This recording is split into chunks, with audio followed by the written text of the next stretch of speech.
3 tips to create lasting change in your life. Because we don't just want to create a change, we want it to be a lasting change. So if you're jumping on, welcome. I'm excited to have you here. So today the first tip is, number 1 is to get the learning. So when we're walking through life, and sometimes life can go and give us these experiences which leave us either hurt or jealous or insecure, or they throw these emotions just pop up in us. And the thing about emotions is that not all of them are useful. You know, there's shame and embarrassment, and they're not useful emotions. They're not pushing us forward to create something amazing in our lives. And jealousy is normally hiding insecurity or hurt, and anger is a front for sadness. And there's these emotions that think they're serving their purpose for us, but there's actually something underneath it that is creating some more pain. And so what we want to do when we're creating a change in our life is first off acknowledge the emotion. And the way that we find freedom from an emotion is that we use 2 hands, for example. On one hand, we've got the emotion, so we've got the emotion of jealousy or anger or sadness, and something that's causing us pain in our life.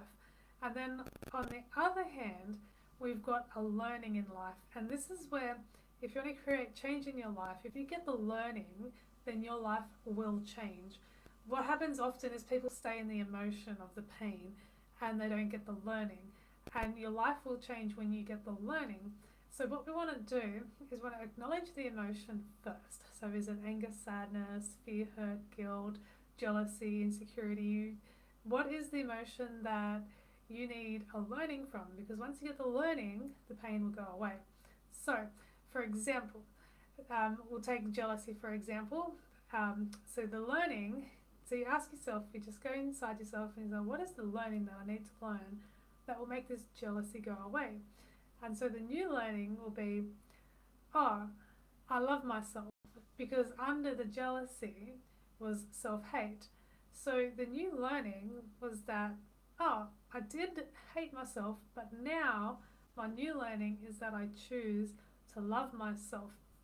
And so the new learning is often a higher emotion. So we've got a schedule or a bar frame of emotions, and down the bottom we've got the jealousy, the insecurity, we've got the sadness. And so in order to move up and create a new way of being for ourselves, we have to get the new emotion, which is love. I'm loving myself instead of hating myself. I'm finding myself acceptable instead of insecure. And so we're playing around with these new learnings, and the new learning is a higher emotion. And so once you get the new learning, that's when the old emotion will disappear and you get to choose a new one. So, which brings me to tip number 2. So once you've got your new learning, then you're going to create a new habit to go with the learning. So what happens is, because for ages we've been stuck in the insecurity or the hurt or the anger, and then now we've chosen to have self-compassion and self-love and acceptance, which is totally different to the former.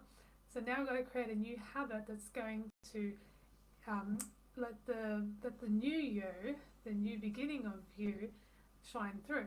And so the new habit can be something as simple as adding a little happiness boost, like going for a walk is a happiness boost, jumping on the trampoline is a happiness boost, drinking water, writing in a journal, starting writing a book, hanging out with friends, whatever it is that adds to your self-love, your self-worth. And so creating the new habit, what is it that lights you up? And then you go and do that. So now you've got the new learning. I used to treat myself like this and talk really bad about myself, but now my new way of being is to be up here in the skies, loving and having compassion and gratefulness. And so now that you've got the new learning and you've got the new habit, now what often happens is once you start to love yourself again, you end up with new desires, something that you didn't see before because you're so clouded in the past. now you've got the new you and the new desires come through. And so when the new desires come through, then it often takes a new skill set as well. So one of the examples for this, so we'll say, we'll use jealousy as an example. So in the past there was jealousy, and now the new learning was, the jealousy was because of low insecurity and low self-esteem, but now I choose high esteem for myself, and I've learnt to love myself. So now the new habit is going for a walk every day to love my body and love me. And then the new education that comes from the desire of changing is where the new skill sets comes in. So the new desire for you, or for the example, the new desire, they've transitioned from jealousy to love, and now the new desire is that I want to create a big life for myself. And so now the new skill set to create a big life is probably, and we'll go extreme here, someone wants a jet, so they can travel the whole world and live a big life. So the new skill set that this person who wants a jet will have to go and learn new skills of investing and business and sales, and this whole new life evolves because of the new healing that's just happened. So desire is normal to change over time, and we need to create the new skills and the new education to match the desire. So that often you can do that through reading books. I've got a book here, and I've got another book here.